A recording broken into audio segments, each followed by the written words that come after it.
guys? Welcome back to the Training Camp Podcast. The Training Camp Podcast. I got a new chair. With a multitude of guests. Can't say he's wrong, am I right?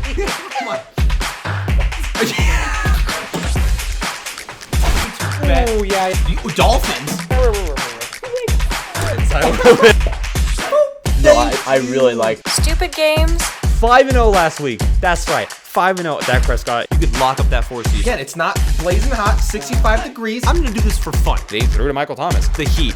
How? Chicago. Yes, you guys get an F. And a little too much personality. No. Last week. No, Ravens? Oh, fuck. Give me that.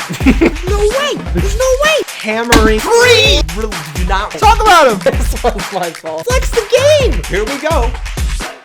Hey, how's it going? Welcome to the Training Camp Podcast.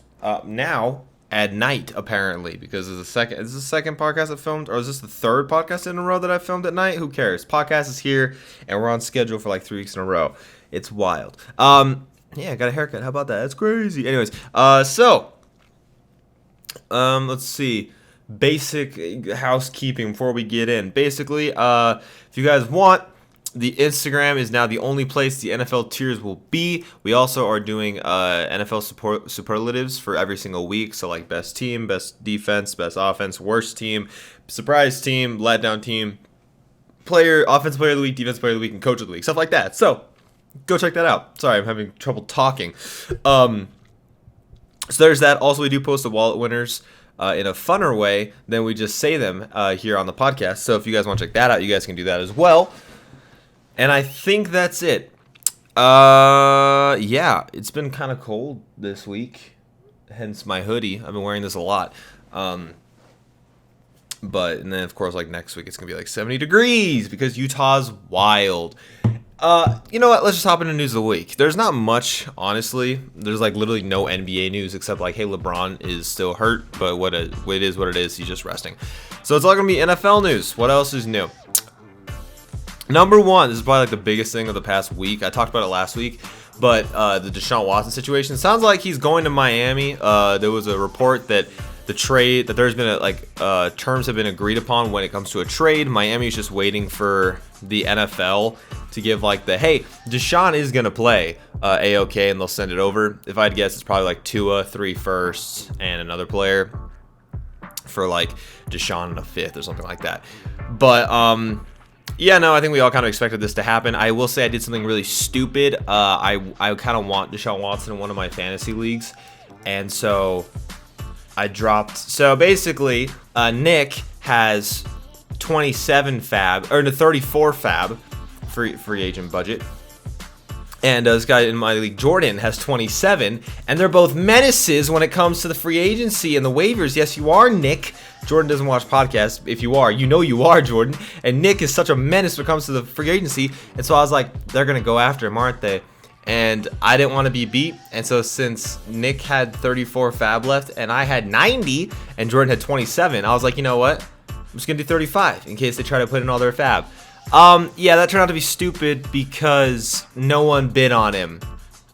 So I probably could have just waited a day and gotten Deshaun for free. So I'm an idiot. But going back to the situation, do I think that Deshaun's going to play? I actually do. And here's why. I don't think that Miami would have discussed the deals of a trade with the Texans about Deshaun if they didn't know something about the situation. Obviously, they've probably talked to Deshaun's lawyers about are you guys gonna reach a settlement, or do you guys know how this is gonna end? So they probably looped in there. And if I had to guess, I mean, even just by the way Deshaun was handling himself this offseason or during the season, Deshaun could have played, he just chose not to. So he probably is not going to be put on the commissioner's exempt list, mainly because if they reach a settlement, then there's nothing that they can technically put him on the exempt list for, and then there will be if there's an investigation until proven guilty, or unless the evidence is really hard against him and he's being a distraction within the locker room, not just the situation, but he himself is a distraction, then they can maybe put him on the commissioner's exempt list. But I don't think either of those are going to happen. So if I had to guess, Deshaun will be moved before the November 4th or 2nd trade deadline, and then we'll be suiting up for Miami. And honestly, I almost put this into my... Did I? No, I almost put this in my but like if Deshaun does go to Miami, how I think he will, that Miami team actually is gonna be pretty good. I mean, Jalen Waddle's looking really good right now. Obviously, he's being overshadowed by Jamar Chase, like rookie-wise.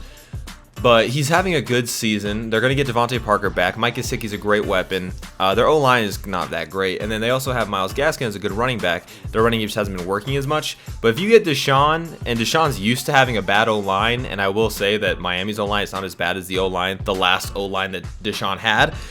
So if you get Deshaun, who's used to that situation, he's going to make plays for you. I think the biggest question mark comes down to Miami's defense, which, like, Miami and Washington, what happened to your defense?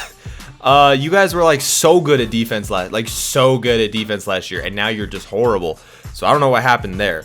But I do think that if Deshaun goes to Miami, I'm not saying they're gonna make the playoffs because the AFC is kind of stacked this year. But they're not gonna be a top 10 draft pick if I had to guess. They might like even break even on the season this year record-wise, which is gonna be really impressive because they have one win. But yeah, it's a team that Deshaun Watson has somehow been able to carry a Texans team, and this Miami team is somewhat of an upgrade than the Texans team he's had recently, especially the last 2 years. So yeah, there's that situation. Number 2, this was the most recent thing. This happened today. Mark Ingram was traded, speaking of the Texans, to the Saints. He's going back to the Saints. Obviously, he was there 2 teams ago. He was with the Ravens last time, and then he was with the Saints before that. And I mean, cool. I don't really understand the move. I mean, I can kind of understand the point for Houston because they're going to get, draft capital.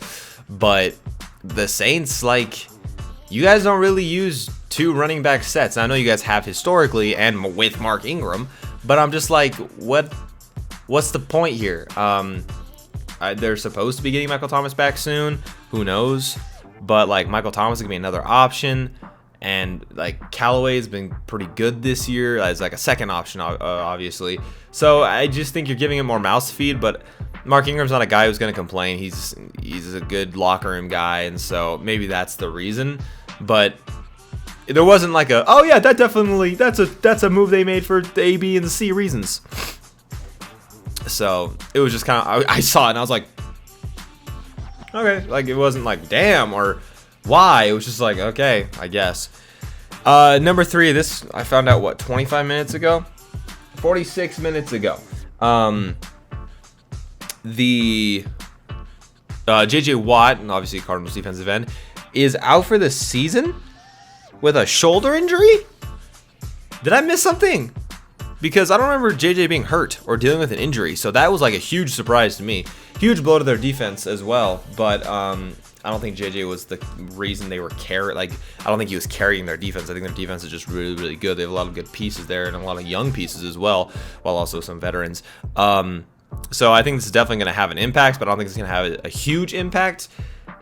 If anything, it might make it like a little easier to run to the right side instead of the left side, because now instead of running at Chandler Jones, you're running at whoever's going to be filling in for JJ Watt. But yeah, this came out of the blue for me. Again, it was kind of like the Mark Ingram situation where I wasn't like, what? Or no, or like, what the hell, or why? It was just like, oh, that's weird, okay. And then lastly, Joe Flacco was traded to the Jets for a 6th that could possibly become a 5th based on how much playing time Flacco gets.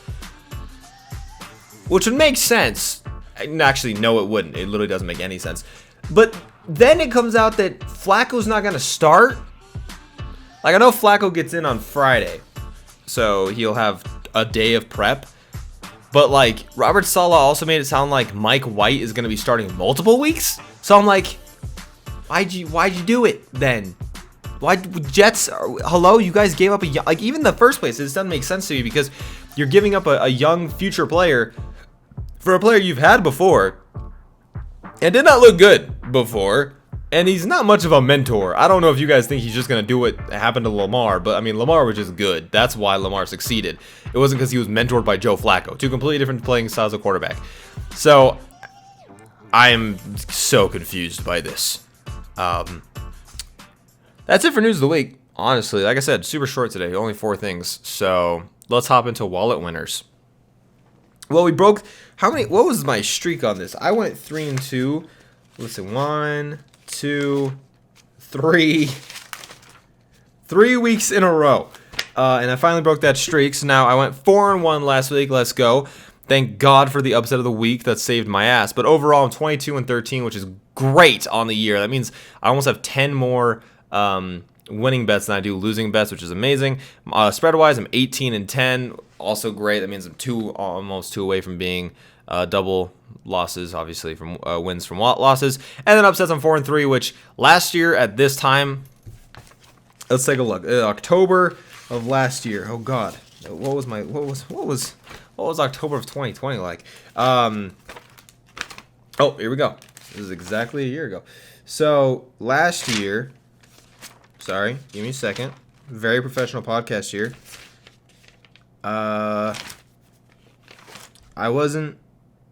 Was I not keeping track of this? Hello, Condog. Oh, here we go. I was 1 for 5. That doesn't sound right. Oh no, I was 1 for 6 on spreads. So I'm 4 for 3 right now. So we're much better this year than we were last year.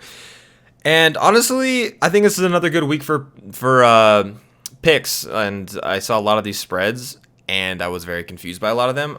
There are a couple big spreads, and you guys know me. I don't like big spreads. I won't even touch big spreads with a 10-foot pole. So avoid those as much as you can, if you dare. But like the bigger spreads last week, I don't think they covered, except for Tampa Bay. I think was the only one that really covered. But last week wise, Atlanta covered 1.5 against Miami. They won by 2, thank God. Carolina did not cover against New York. I apologize for that one. Cincinnati definitely covered plus 6.5 against Baltimore. New England definitely covered -7 against the Jets. And Indianapolis upset San Francisco how I thought they would. Let's see this week's spreads, shall we? First one of the day. Tennessee's going to Indianapolis. Tennessee's only a 1 point, really? A 1 point favorite? So, yes, I'm going to take this. They have the best running back in the game right now. Their offense is predicated around him. Julio Jones is getting healthier. A.J. Brown is back in the system. Ryan Tannehill looks like he's finding a groove. The defensive line is really stepping up right now. I think that addition of Bud Dupree has been great because this was what JP said too, is he's just starting to acclimate to the defensive system. So he's being really, really good with the defense, and it's really helping them out overall in the front. So, I mean, like the Colts, I still do kind of like a little bit right now, just not in this game. Carson Wentz is still having a little bit of struggles, but he's looking a lot better in the system. The Colts defense has been a little shaky. I mean, Jonathan Taylor's going to be good, and I think Michael Pittman's going to be good, and they possibly get T.Y. back this week, but I just really, really like the direction. I mean, you don't beat the Chiefs, and that's just nothing, so it's a point. Like, it's a point. They just need to win by 2 or even a field goal, and they win this, but I have them winning by 5, 28-23. Tampa Bay blew out Chicago last week, so when I saw their spread against the Saints was only 4.5 points, I was a little confused because Saints are not a great team. Did you watch Monday Night Football? I don't think Vegas did because they gave me a very nice spread here. So obviously I'm taking the Bucs 4.5. I know that AB is probably still going to be out, but they're getting Gronk back, which is just another target that they're going to use. Leonard Fournette is looking like the Leonard Fournette for the Jaguars right now. Tom Brady looks like Tom Brady of 10 years. No, he doesn't look like Tom Brady 10 years ago. He looks better than 10 year ago Tom Brady somehow. The offensive line is doing great. Obviously, their secondary is really banged up right now. They're on like 5th and 6th stringers. So if I'm the Saints, I'm throwing at them, but also the Saints only throw at Kamara, so that's a thing. Yeah, the Buccaneers, I mean, the game's in New Orleans, but you don't have Drew Brees. Your system looks awful. Your defense is good, but I just don't know what to make of the Saints right now. So, Bucks, I'll take 4.5 points. Winning by 10, though, so you can double the spread if you want. And I have them winning 27-17. The Cowboys, again, this is another one I thought was kind of disrespectful. I have a lot of away spreads this week. They go to Minnesota, and they are a minus 2.5 favorite. I think this is because of Dak's injury, because I feel like if Dak was just fully healthy, this would be a lot bigger. But I mean, the fact that we just need the Bucks to win the Cowboys to win just by a field goal here is really interesting, especially against a Vikings team that has a good offense. And like Kirk Cousins is actually playing really good football under the radar right now, but their defense is not as good as the Cowboys defense. I still think it's a good defense, but the Cowboys defense is playing excellent right now. And so I just think this is going to come down to the better defense. It wouldn't surprise me if this was a shootout, but I'm saying like whatever defensive whatever team on defense makes that like one play, that's going to be the game changer. And I think that the Cowboys have a better chance to do that than the Vikings do. Again, you only need them to win by a field goal, but I do have them winning by 9, 30-21. San Francisco, who lost last week in my upset, thank you, Indianapolis, is going to Chicago, and they're only a 3.5-point favorite. Yeah, the Bears don't look good right now, and Khalil Mack is doubtful for this game, so there's also that. Justin Fields, I feel so bad for him because he looks lost. Matt Nagy doesn't look like he knows how to coach. They still don't have David Montgomery. Khalil Herbert looks good, though.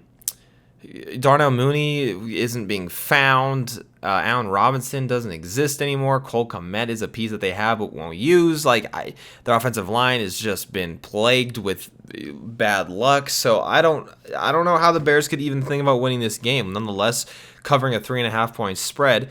The Niners, they're getting players back slowly but surely. This is a game I wouldn't be surprised. I still think Jimmy will start, but I wouldn't be surprised if it came out that Trey Lance was starting. I don't know. This is like you have two rookie quarterbacks, and I think Trey Lance is in a better situation, is the better quarterback in this situation as well. So it wouldn't surprise me at all if Shanahan put in Trey Lance instead of Jimmy Garoppolo. But also, if Garoppolo's in, he has better weapons down on offense as well. And also the Niners have a better defense right now, especially with Khalil Mack being out for the Bears. So yeah, the Niners win this game by 8, 22-14. Now, upset of the week. This is the team that I'm actually super high on right now. They have not won a game, but I still think they can win a game, and that is the Lions. They're hosting the Eagles. The Lions have been in almost every single game they played this year, man. This is a team that probably should have 2 or 3 wins, but they just had the worst luck. At least 2 wins. The Baltimore and I can't remember who they played after Baltimore, but those 2 games they should have won. I think it was the Vikings.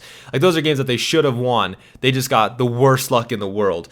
And I think this week they finally do get that win. I mean, with the Eagles, there's so much dysfunction right now. There's even rumors of Gardner Minshew possibly starting, not this week, but just down the line because Jalen Hurts has been so bad. The Philadelphia's defense has been super inconsistent. They lost Miles Sanders, so they're going to have to game plan with that. And Kenneth Gainwell and Boston Scott. Jalen Waddle. Devonta Smith has not really I kind of feel bad for Devonta Smith because he's being outshined by Jalen Waddle and Jamar Chase, but that's not a bad thing because those are 2 really good wide receivers.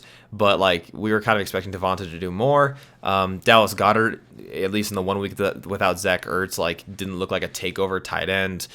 Jalen Reagor's looking like a bust for them. So, I mean, the Eagles just have so many issues, and I just think the Lions have a better heart. The Lions want... I know that this doesn't translate to wins, but I would run through a wall for Dan Campbell, man. And when Dan Campbell got hired and the whole kneecap press conference happened, I was like, okay, this dude's gonna... Hold on, I'm apparently getting a phone call. Hey, what's up?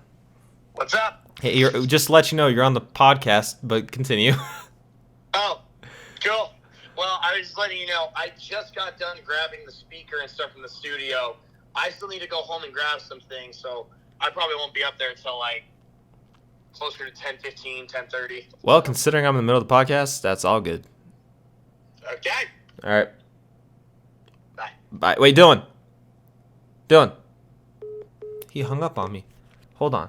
We're gonna get some content out of this. Hold on. We're gonna get some content out of this. Put on speaker. I have a question for you. Hello. I have a question for you. What? Are there any fights this weekend? Yes. Which fight is your favorite, and who do you think wins? I'm mostly excited for Blachowicz versus Teixeira, and I think Blachowicz is going to win. Awesome. Thank you. Yep. Bye. There we go. Dylan is a huge fighting MMA fan, so there's that. We kept it into sports, so how about that? But yeah, no, when Dan Campbell got hired, I was like, I would run. I was like, he's gonna go last for 2 seasons because he's not built to be a head coach. But honestly, he's becoming one of my favorite head coaches in the league right now. You can tell the locker room respects and loves this man. I mean, he just wants to win, and he also respects his players. Seems like a good players coach. So I think that the Lions are gonna pull this one out. I also think this is a word I'm about.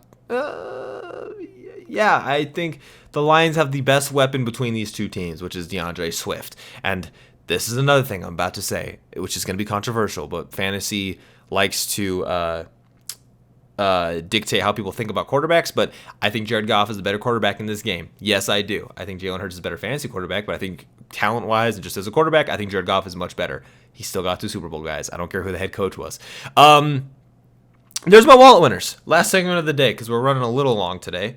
But I mean, if you're new here, but I mean, it's essentially like my hot takes. It's essentially, I know that this is the narrative, but I mean, why can't this happen? You'll catch on. Let's do this. But I mean, number one. Okay, I know it's a quarterback-driven league, the NFL, and I know that this award is a quarterback-driven award. But I mean, why can't Derrick Henry win MVP? I mean, he's gonna break the all-time season rushing yards record this season. I don't know if he's gonna do it in 16, but he's for sure gonna do it in 17 games. Yeah, he has 10 touchdowns right now. Those are rushing, by the way, or total, not counting his one pass touchdown as well. So he's 11 total touchdowns between receptions, rushing, and passing touchdowns. Yeah, he also has 250 or 300 more yards than the person in second place overall rushing wise this year. The Titans are not a good team without him this year. I would take that to my grave. They're probably bottom of this division at least, and the Colts have a steady hold of this division if the Titans don't have Derrick Henry. I mean, I kind of hate that the league has become, that the award has become a quarterback-driven award, mainly because quarterbacks throw for 35 touchdowns, so they're responsible for the most scoring opportunities. But you have a receiver who catches, 140 catches, or they have 17 touchdowns in a season, or a running back has almost the season record for yards or touchdowns, or even Cooper Kupp's another name you could throw in, he's on pace for 22 touchdowns this year or something like that, which obviously he's not going to do, but even if he sniffs that's really impressive. So I kind of hate that the MVP award has become a quarterback award. But I mean, I think Derrick Henry is going to give the NFL a real reason to consider him for it. I think it's going to be hard though to overcome people like Kyler Murray, or I can't believe I'm saying this, but at 46 years old, Tom Brady. But yeah, I think that Derrick Henry deserves some respect, and offensive player of the year is not enough respect. He needs to be top 3 in MVP voting this year. But I mean, number 2. This is gonna scratch some people the wrong way. Okay, I know he's a brilliant offensive mind, and he would easily be one of the, if not the best offensive coordinator in the NFL if he was just a coordinator. But I mean, why can't Kyle Shanahan be on the hot seat? He's not a good head coach. He's a great play caller and coordinator. As a head coach, he's so weird. He has this ego, and he likes to punish his players, and literally. Do you guys remember Dante Pettis? Yeah, he was great on the Niners a couple years ago. He's actually balling out in New York right now. He was Kyle Shanahan's guy, and then he had 2 or 3 bad games, and Kyle Shanahan just put him in the doghouse. We didn't hear from him ever again, and his career literally fell off. And it's looking like Brandon Ayuk is about to have the exact same fate as him, which is wild because the Niners invested a first-round pick into Brandon Ayuk. So you think that John Lynch, the general manager, would be like, "Hey, use my first-round fucking pick, please." But Kyle Shanahan has this ego of I went to the Super Bowl, man. I got Matt Ryan an MVP. And I actually really like Kyle Shanahan. He's really cool, and he handles himself really well as a coach, but he's not a top 10 coach in my mind. He's not in the NFL right now. Not just because of record, but because of how his teams perform. I will say, his run games are always dominant, but I just don't think that he's suited to be a head coach. I think he's suited to be a coordinator, and I think it's not fair that some people are putting Mike Tomlin on the hot seat, or Dan Campbell on the hot seat when it's his first season, or Mike Tomlin's, the 2008, so 14th season. How are you guys going to put them on the hot seat but not even think about Kyle Shanahan? Kyle Shanahan has somehow been put up on this throne and this pedestal in the NFL world, and I don't understand why. I don't know if it's because his dad was such a successful head coach, or just because people love him from an offensive schematic standpoint, but it just doesn't make sense in my mind, and I think he needs to be discussed more about being on the NFL hot seat this year. Final Is it windy or is it his truck? Final but I mean, and the final basically thing of the video. I know we're not even halfway, like barely not even halfway through the NFL season. But I mean, why can't the Seahawks just throw in the towel, man? I mean, this is going to be such a lost season for them. They're not going to win the division. It's going to be the Rams or the Cardinals. I mean, you're not going to catch up. They're what, 2-5 right now, so they're 5 games behind second place, which the Rams are right now at 6-2, and the Cardinals, obviously, as of Wednesday at 9:43 p.m., are undefeated. So you're not going to win the division. You're probably not going to make a playoff spot. And you also, you don't have a draft pick this year because you loved Jamal Adams. So, kind of think you just got to throw in the towel and let Russ sit, I guess. I don't want to say that because I have Tyler Lockett in fantasy. So, I would love Russ to come back. But I think it's just a lost season for them. Also, this is probably another hot take, but I said this in my group chat. Pete Carroll, not a good head coach. If it wasn't for the Legion of Boom, Pete Carroll would have been fired and went back to college in 2014. Russell Wilson, honestly, has saved Pete Carroll's career. I don't understand Pete Carroll at all. He has 2 great receiving options, and I know he has a backup quarterback, but he has a backup quarterback who's not scared to throw the ball, and Pete Carroll is scared to throw the ball. He thinks he still has Marshawn Lynch and just wants to run the ball a lot. Dude, you need to be able to pass the ball. This is coming from a fucking Steelers fan. You need to be able to pass the ball. But, yeah, the Seahawks throw in the towel, fire Pete Carroll, work on your O-line. I don't know. You're going to have to pay DK in a couple years, too, so good luck with that. Yikes. Seattle, I feel super bad for. Not Seattle. I feel bad for Russell Wilson. Honestly, Russ, if I'm you, I'm requesting a trade and getting the hell out of Seattle because they are not going to be a contender. I was going to say anytime soon. They're probably not going to be a contender ever again. Well, at least while you're there. So, come to Pittsburgh, baby. Go to Denver. Go to Green Bay. Go to, I'm trying to think, well, Green Bay doesn't treat their quarterbacks right. You know, go to, I can't think of any other teams right now that would be helped immediately. Go to fucking San Francisco. That would never happen. But go to San Francisco. You know, there's a bunch of teams that would love to have you, and I think you can make them better. It is what it is. Anyways, podcast is going long. Thank you guys for watching. I kind of got tired towards the middle of this, and Dylan's phone call woke me up, and I got tired again, so I'm sorry. Maybe doing these at night isn't the best idea. But, yeah, watch podcasts. They come out every Thursday at noon. Also, there'll be a new No Money Spent video coming out soon as well. And maybe a Talking to the Camera video on Sunday after the Steelers game. We'll see what happens. Anyway, Pittsburgh, who do we play this week? Browns. Oh, boy. Without Baker. This is going to be a hard one to watch. It's nice to have 1 week without a heart attack. So, anyways, thank you guys so much for watching. I'll see you guys in the next episode.